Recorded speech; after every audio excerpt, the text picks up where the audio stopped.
안녕하세요, 마곡길냥입니다. 제가 오늘은 가로주택 정비사업 소규모 재건축 재개발에 대해서 얘기를 해볼까 합니다. 한데 제가 지금 나와 있는 장소는 방화 뉴타운 6구역입니다. 보시다시피 펜스가 쳐지고 있습니다. 여기 주민 이주는 다 끝났고 이제 공사 들어가기 직전인 거죠. 올해 하반기에 일반 분양할 것 같습니다.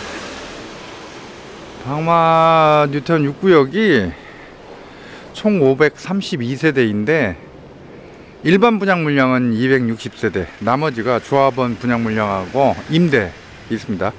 여기 일반 분양가 얼마나 책정될까? 가로주택 정비사업 얘기를 한다면서 제가 왜 이른바 정식 재건축 사업인 방화 뉴타운 6구역에 와 있느냐? 가로주택 정비사업 소규모 재건축 재개발에 대해서 언론 보도를 봐도 그렇고 부동산 카페에서 나오는 얘기도 그렇고 부동산 유튜버들이 하는 얘기, 자칭 타칭 전문가들이 하는 얘기를 들어보면 글쎄 좀 막말로 싼 맛에 하는 거, 대규모 정비사업보다는 부담이 덜하니까 싼 맛에 하는 거, 아니면 뭐 꽁 대신 닭격으로 그냥 뭐 쉽게 할 수 있는 거, 가볍게 할 수 있는 거, 이런 식으로 말하는 분들이 많고 또 그렇게 알고 있는 분들이 많아요. 근데 제가 봤을 때는 좀 잘못된 생각이 아닌가.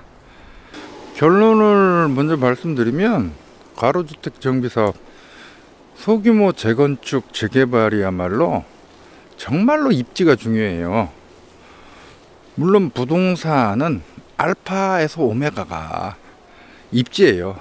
근데 특히 더 가로주택 정비사업이나 소규모 재건축 재개발은 입지가 중요합니다. 안 그러면요, 별 가치 없는 썩다리 빌라 다가구 비싼 돈 주고 사는 것에 불과해요. 그 점을 놓치고 있는 분들이 굉장히 많아요. 가로주택 정비사업이 왜 입지가 중요하냐면요, 지금까지는 이제 문재인 정부에서 대규모 재건축 재개발을 좀 틀어막았죠.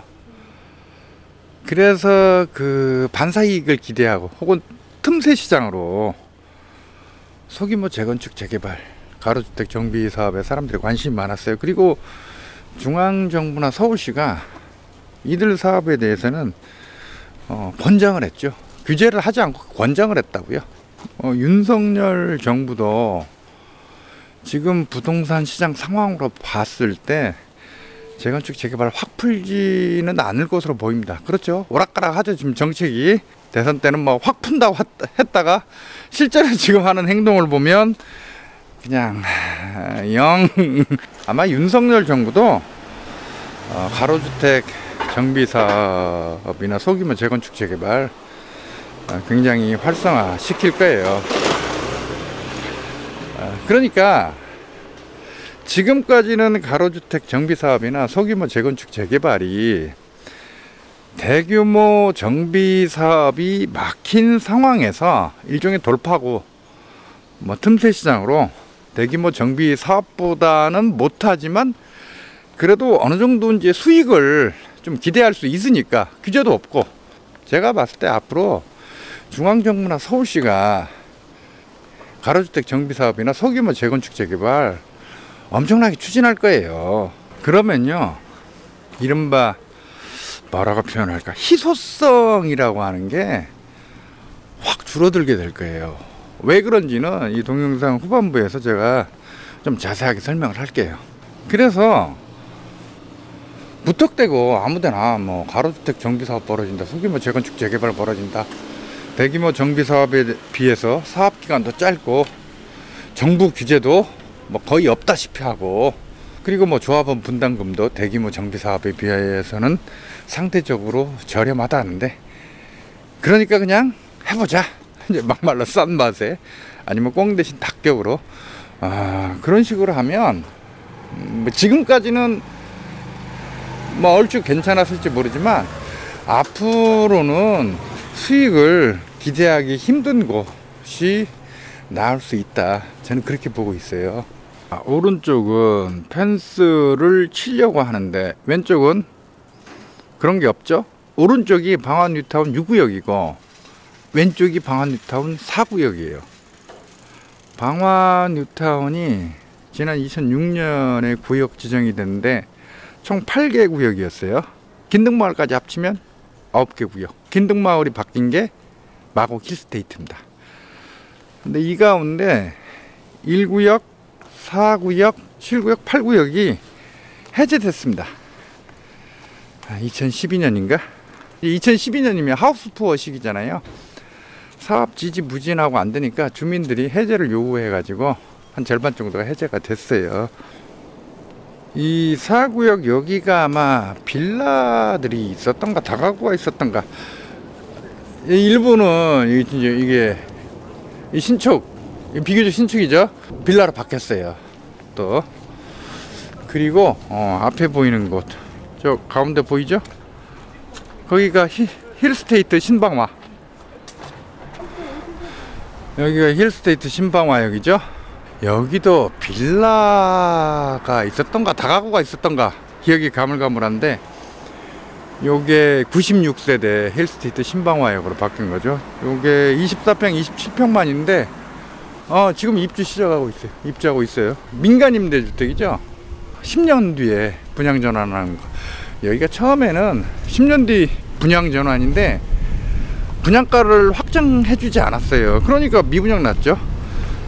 그래서 이제 결국 건설사에서 분양가를 확정해 주니까 이게 다 팔렸을 거예요. 지금 요게 24평이 확정 분양가가 9억 5천, 27평이 11억 3,500, 뭐 그 정도 됩니다. 마곡 엠벨리 24평이 12억 13억 하고 34평이 한 15억 16억 하니까 10년 뒤에 그 정도 확정 분양가라면 뭐 수익을 기대할 수 있을 것으로 저는 생각합니다. 예, 앞에 신방화역 보이죠? 그리고 저쪽에 마곡지구 보이고, 세대수가 96세대라서 좀 작아서 그렇지 뭐 이 정도면 위치 괜찮죠. 그리고 여기 이 주상복합이 아니에요. 그냥 아파트입니다. 힐스테이트 신방화역이 보이는데 여기서 10시 방향으로 골목을 들어가면요, 이렇게 골목을 들어가 보겠습니다.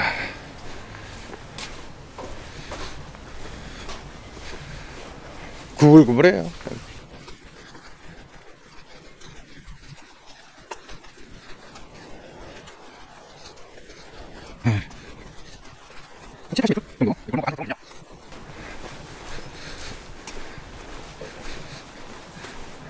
한 7, 80m 정도 이 골목 안으로 들어오면요,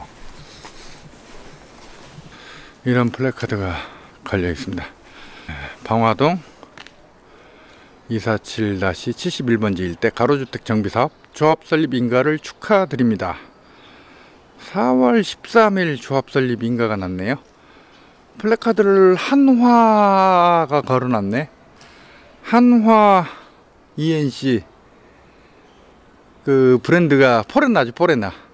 한화가 관심 있나봐요. 자, 여러분들 어때요?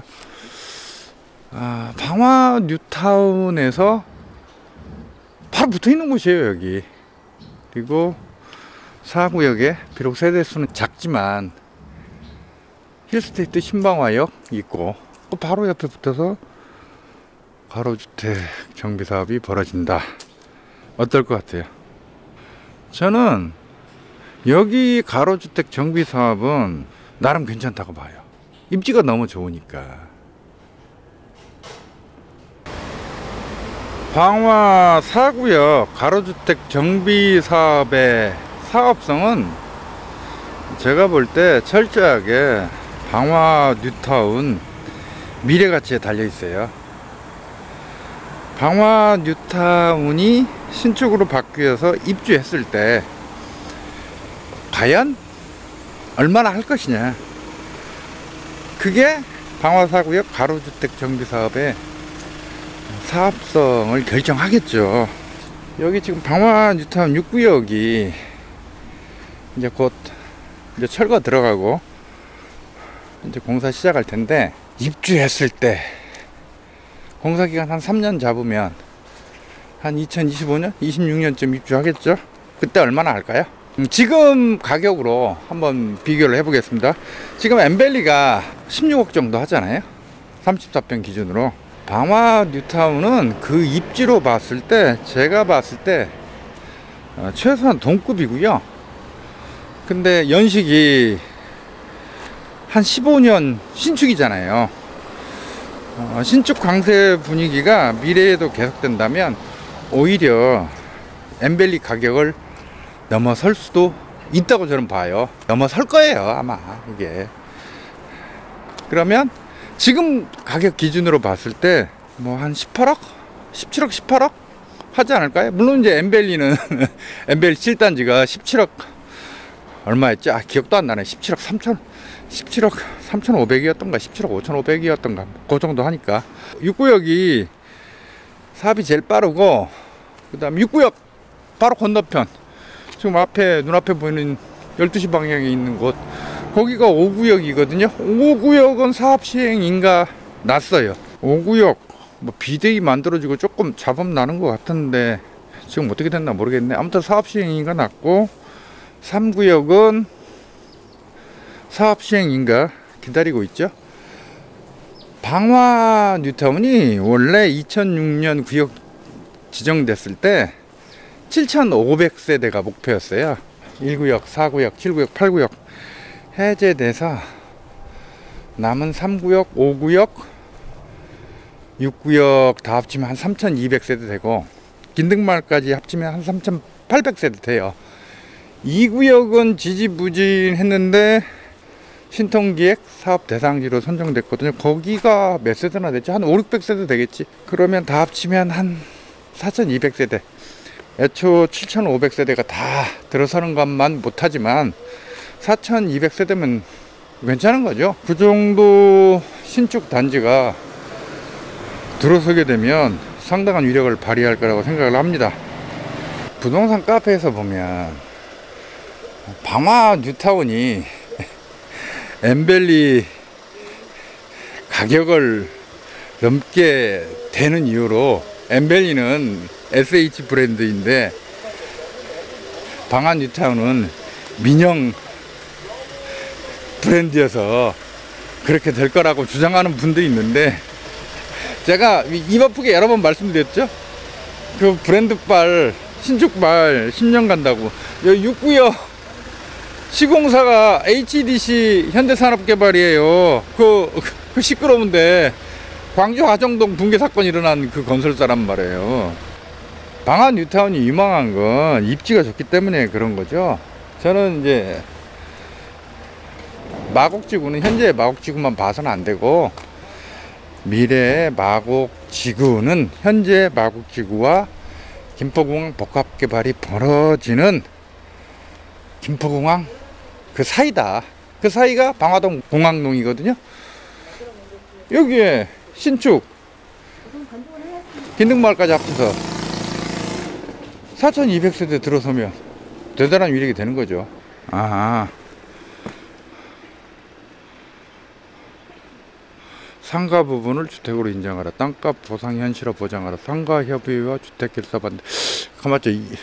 5구역 비대위가 요구한 게 이거였던가?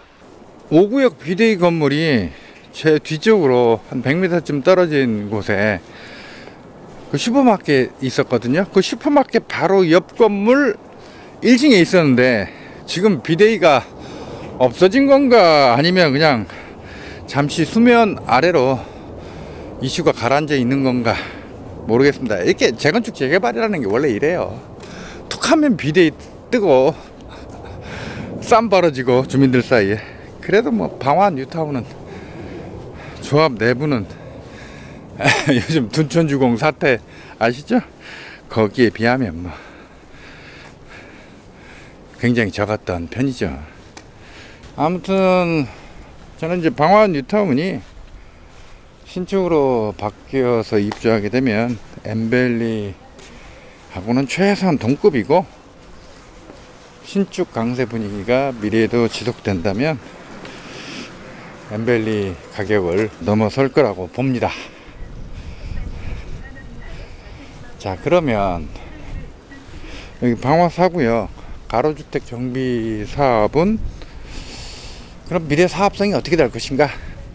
뭐 이제 구체적으로 이제 살펴봐야겠지만, 제가 이제 겉으로 봤을 때, 제가 봤을 때는 가로주택 정비 사업이라는 그 한계를 감안한다고 하더라도 엠벨리 가격의 한 85%는 가지 않을까, 그게 제 생각이에요. 그러니까 현재 엠벨리 34평이 16억 정도 되는데, 그 85%면 한 12억 5천에서 13억 정도. 2030년쯤 가면 엠벨리가 어느 정도 될까요? 뭐 한 20억 된다고 쳐요. 20억 더 갈 것 같은데, 보수적으로 잡아서 20억이라고 봅시다. 거기에 85%면 한 16억? 17억 정도. 현재 네이버에서 보니까 방화 4구역 가로주택 정비 사업 구역 내에 빌라가 전용 18평짜리가 6억 5천에 나와 있더라고요. 호가죠. 실거래가는 아니고 호가고, 12평짜리 그게 한 5억 5천 정도에 나와 있더라고요. 물건을 6억 5천에 매수를 한 다음에 조합원 분담금 한 3억 5천 잡으면 한 10억 정도 투자하는 거죠. 보통 이제 서울 시내에서 요즘에 재건축 재개발하면 조합원 분담금이 케이스 바이 케이스긴 한데, 보통 4억에서 한 4억 5천 정도 잡거든요. 가로주택 정비 사업은 좀 적게 잡아요, 조합원 분담금을. 그래서 3억 5천으로 제가 잡은 건데, 아무튼 이렇게 해서 한 10억 투자했다. 나중에 지금 엠벨리 가격을 기준으로 한다면 한 2, 3억 정도, 2030년쯤 된다면 한 7, 8억 정도의 차익을 기대할 수 있는 거죠. 이 정도면 뭐 당연히 대박은 아니지만 그래도 뭐 중박 정도는 되지 않을까요? 아, 물론 이건 제가 말 그대로 그냥 통법으로 계산한 거예요. 이건 확실한 거 아닙니다. 가로주택 정비 사업이든 소규모 재건축 재개발이든 구체적으로 따져봐야 되죠. 그렇지만 이제 상식적인 수준에서, 그리고 제가 가지고 있는 지식 수준에서 판단해 봤을 때 방화 4구역 가로주택 정비 사업 같으면 그래도 중박 정도의 수익을 기대할 수 있지 않을까 하는 생각이 듭니다. 제가 이 얘기를 왜 하냐면요, 1, 2년 전부터, 한 2년 정도 됐구나, 2년 전 정도부터 정부가 하도 이제 재건축 재개발을 틀어막으니까 가로주택 정비 사업을 뿜뿌질 하는 분들이 좀 많더라고요. 마치 황금알을 낳는 거위인 것처럼. 인터넷이든 유튜브든 보면 제 개인적 관점에서 봤을 때는 별로 사업성이 안 보이는 물건인데, 뭐 가로주택 정비 사업 뭐 벌어진다면서 막 자꾸 뭐 매수하라고 뭐 권유하는 글이나 동영상이 좀 많이 보이더라고요. 그건 아니라고 봐요, 저는. 뭐 잘못하면요, 별가치 없는 썩다리 빌라 다 가고 비싼 돈 주고 사는 거예요. 그거 아무데나 가로주택 정비 사업 아무데나 매수하시면 안 돼요. 투자든 실거주든 간에 가로주택 정비 사업, 소규모 재건축 재개발 정말 많이 따져봐야 됩니다. 아참, 제가 이제 결과적으로 4구역 가로주택 정비 사업 뿜뿌질을 한 셈인데, 저 여기 이해관계 전혀 없습니다. 여기 물건 가지고 있는 거 전혀 없습니다. 그냥 제3자 입장에서 제 나름대로 생각을 말한 거고요. 가로주택 정비 사업이나 소규모 재건축 재개발은 사업기간이 빨라요. 보통 4, 5년 정도 걸려요. 대규모 재건축 재개발이 평균 13년 걸리고 뭐 20년 넘는 거 수두룩 한 데 비하면 사업 기간이 짧고 조합 내분도 훨씬 적고 무엇보다도 정부에서 태클을 안 걸어 가지고 오히려 권장하죠. 그래서 조합 설립 인가 났으면 뭐 잘 진행될 거라고 예상되지만 모든 가로주택 정비 사업이나 소규모 재건축 재개발이 조합 설립 인가 났다고 순항하는 거 아닙니다. 엎어지는 데 있어요. 가로주택 정비 사업이나 소규모 재건축 재개발 장점이 조합원 분담금이 상대적으로 저렴하다는 건데 의외로 주민들 예상보다 많이 나와가지고 무산되는 경우도 있어요. 여기 방화 4구역 가로주택 정비 사업 오늘 간략하게 설명드렸지만 여기 방화 4구역 가로주택 정비 사업에 관심이 있다면 아니 여기뿐만 아니라 유망하다는 가로주택 정비 사업이나 소규모 재건축 재개발 다 마찬가지에 해당하는 건데요. 현지 직접 임장하시고 공인중개업소 여러 군데 돌아다니면서 철저하게 따져보세요. 조합 설립인가 났다고 플래카드 걸려 있다고 100% 다 되는 거 아닙니다. 많이 따져봐야 돼요. 잘 따져보시고 고민해보세요. 그냥 무턱대고 덤벼들면 안 됩니다. 특히 중요한 게 공인중개업소를 여러 군데 다녀보세요. 가로주택 정비사업 소규모 재건축 재개발에 대해서 좀 더 종합적으로 말씀을 드리겠습니다. 제가 앞에서 이제 보여준 곳이 여기입니다. 여기 이제 방안뉴타운 6구역, 그다음 5구역 이쪽 이제 걸어가면서 제가 보여드렸고요.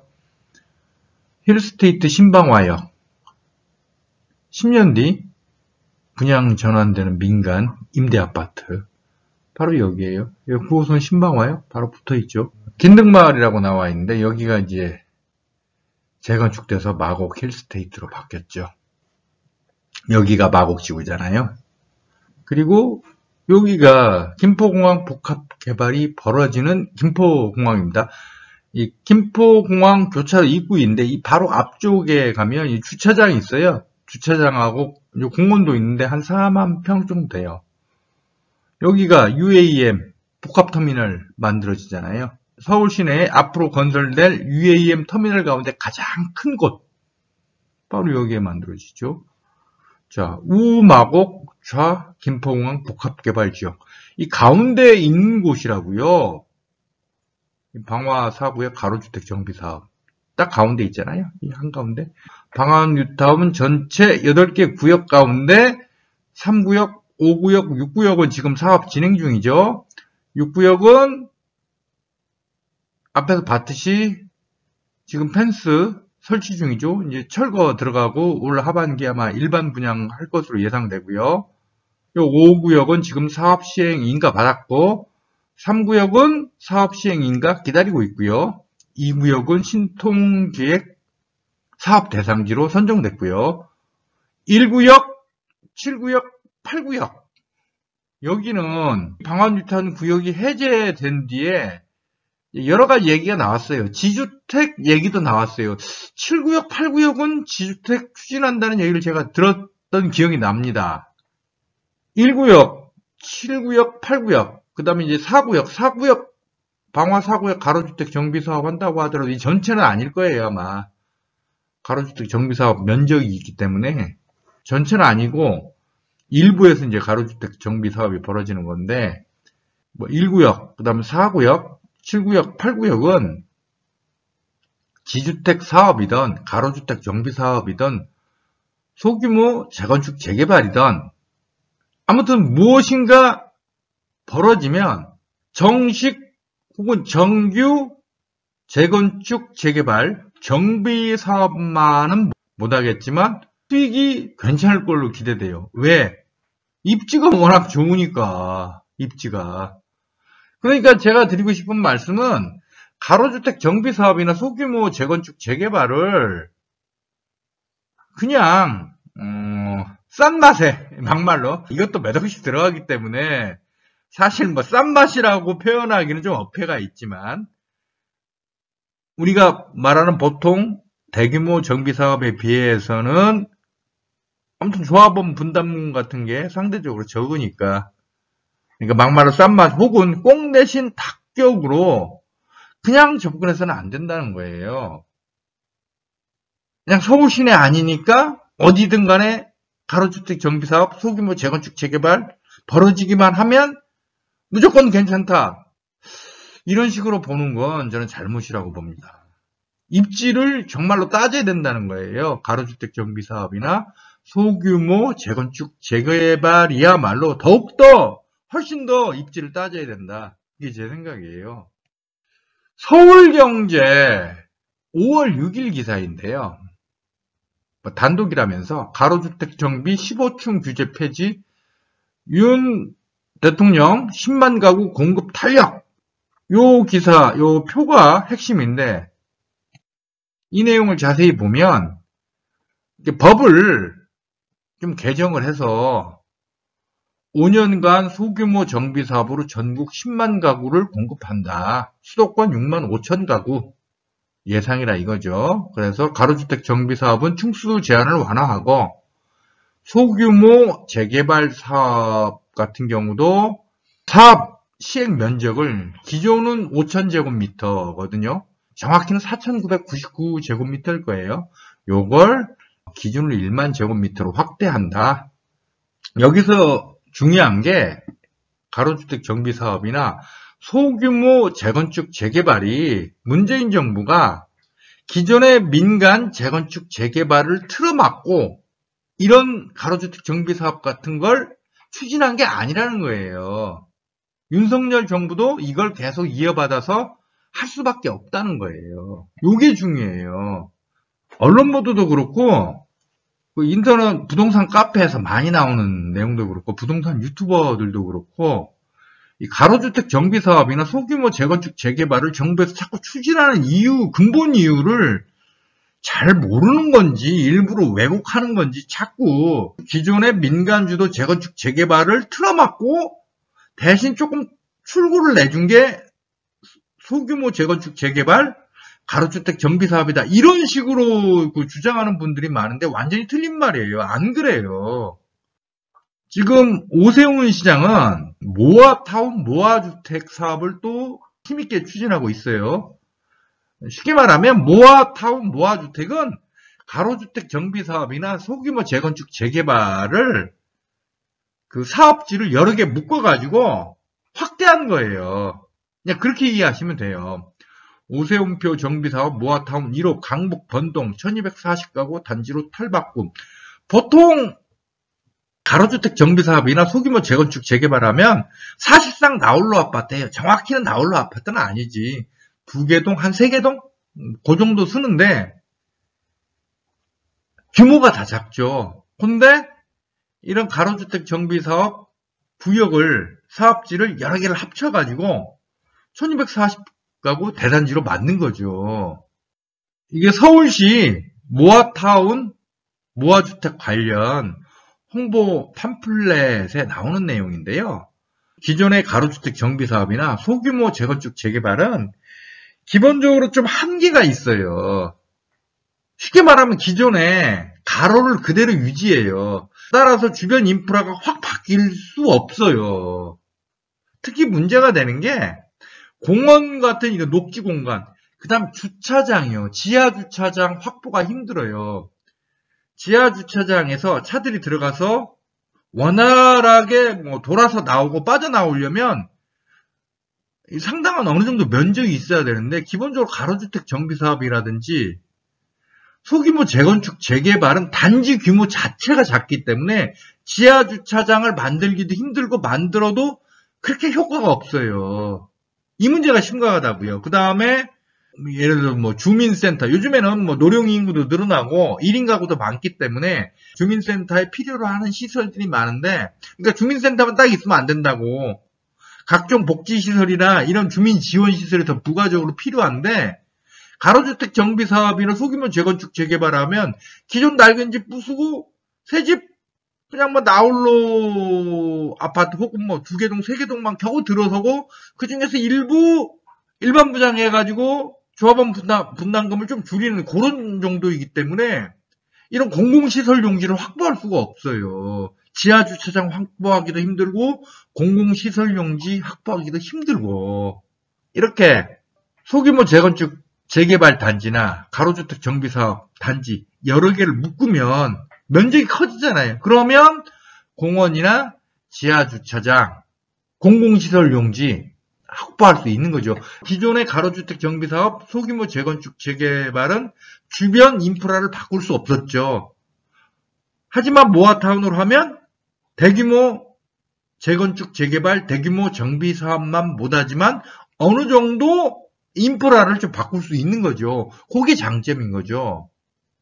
그래서 이제 세부 요건을 보면 여기 10만 제곱미터 미만, 전체 노후도 50% 이상, 뭐 이런 얘기가 나오잖아요. 10만 제곱미터. 보통 가로주택 정비사업 구역이 1만 제곱미터 미만이거든요.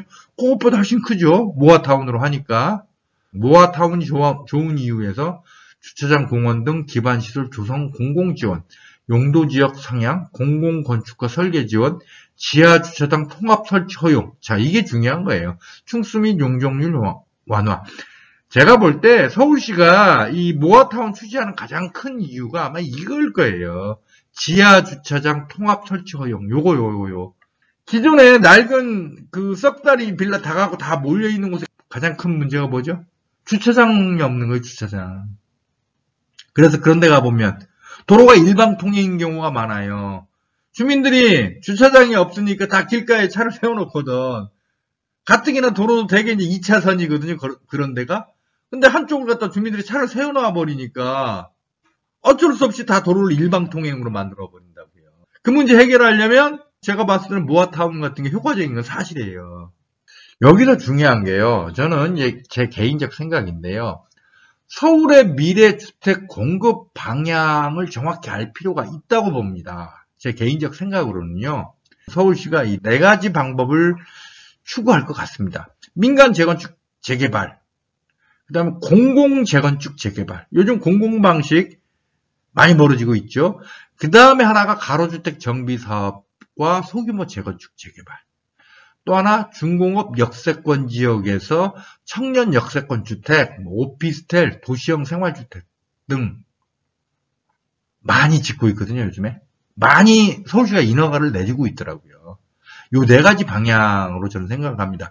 보통 부동산 카페나 부동산 유튜버들은요, 민간 재건축 재개발만 얘기해요. 이것만이 서울의 미래 주택 공급의 유일한 원천인 것처럼 얘기하는데 제가 봤을 때는 정확하지 않은 말이에요. 민간 재건축 재개발은 서울의 미래 주택 공급의 중요한 요소인 건 사실이지만 오직 이것만으로 할 수 있는 건 아니에요.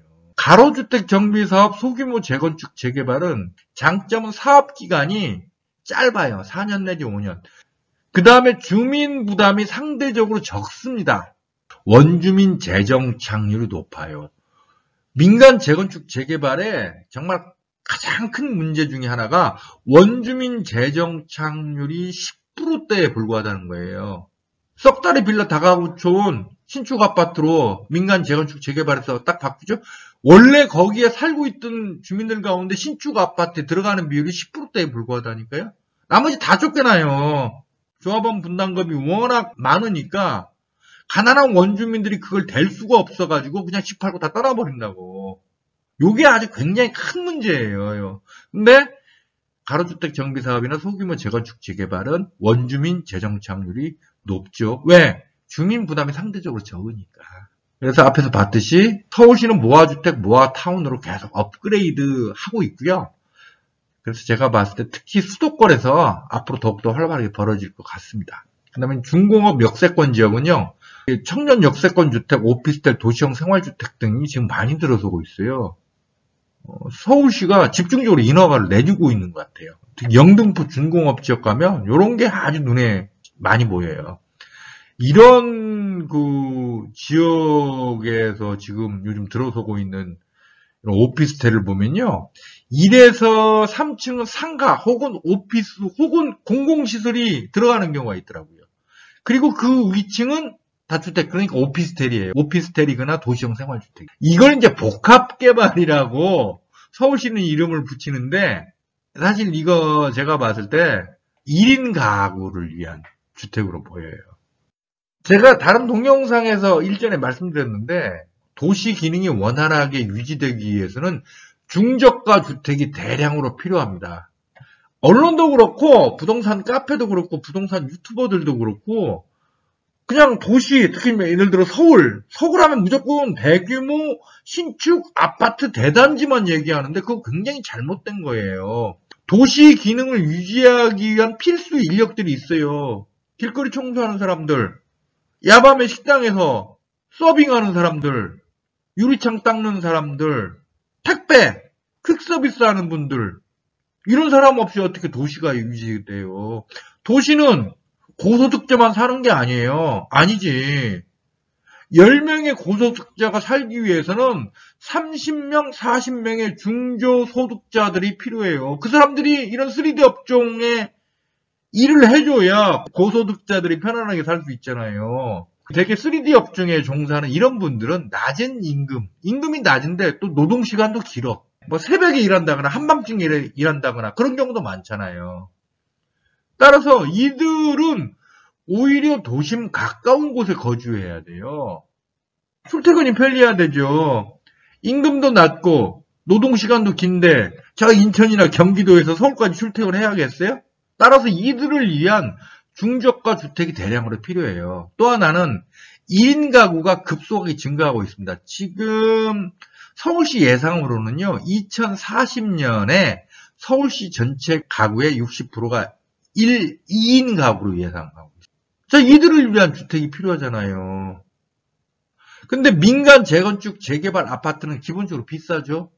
뭐 사업기간 평균 13년이지만 20년 넘도록 지지부진한 곳도 많고 조합원 분담금이 엄청나요. 그 다음에 민간 재건축, 재개발 아파트는 주변 집값하고 전셋값을 자극해요.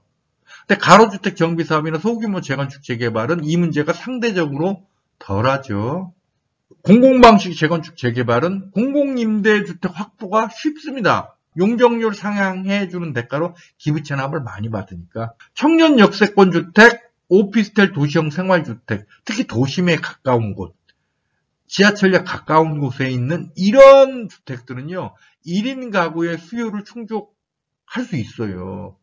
따라서 제가 앞에서 말했듯이 서울, 수도권에 미래 주택 공급하면 그냥 대규모 정비사업으로 신축 아파트 이것만 생각하는 건 완전히 잘못이에요. 실제로 그렇게 할 수가 없어요. 아니 도시에는 맨날 그 뭐 10억 넘어가고 15억 넘어가고 20억 넘어가는 아파트만 필요로 하는 혹은 그렇게 비싼 아파트를 매수할 수 있을 정도로 자금력이 있는 분들만 사는 게 아니에요. 오히려 그분들은 도시 전체 인구에 비교하면 소수예요. 다수는 중저가 주택이 필요하다고요. 그래서 이런 분들을 위한 주택 공급은 앞으로 서울시장이 그 누구든 진보든 보수든 그리고 중앙정부가 대통령이 진보든 보수든 이건 추진할 수밖에 없는 거예요. 제가 드리고 싶은 말씀은 이게 이제 서울 2040 도시 기본 계획에 나오는 그림인데요. 그림을 보면 19개의 중심지가 나와요. 19개의 중심지를 집중 육성하여 4대 혁신축 활성화. 이게 이제 서울시 공식 방침이잖아요. 여기 이름이 나오는 지역 바로 붙어 있는 곳에서 벌어지는 가로주택 정비사업, 소규모 재건축 재개발은 기본적으로 입지가 괜찮다. 미래에 수익을 어느 정도 기대할 수 있다. 그겁니다. 요 19개 지역을 기억을 하세요. 핵심 지역에 가깝게 붙어 있는 곳에서 벌어지는 가로주택 정비사업, 소규모 재건축 재개발은 당연히 입지가 좋은 곳에 위치하니까 미래에 수익 기대를 할 수 있죠. 물론 대규모 재건축 재개발보다 못하지만 가성비가 괜찮다 이거예요. 근데 그렇지 않은 곳에서 벌어지는 가로주택 정비사업, 소규모 재건축 재개발에 대해서는 무조건 지나친 기대를 해서는 안 된다는 거예요.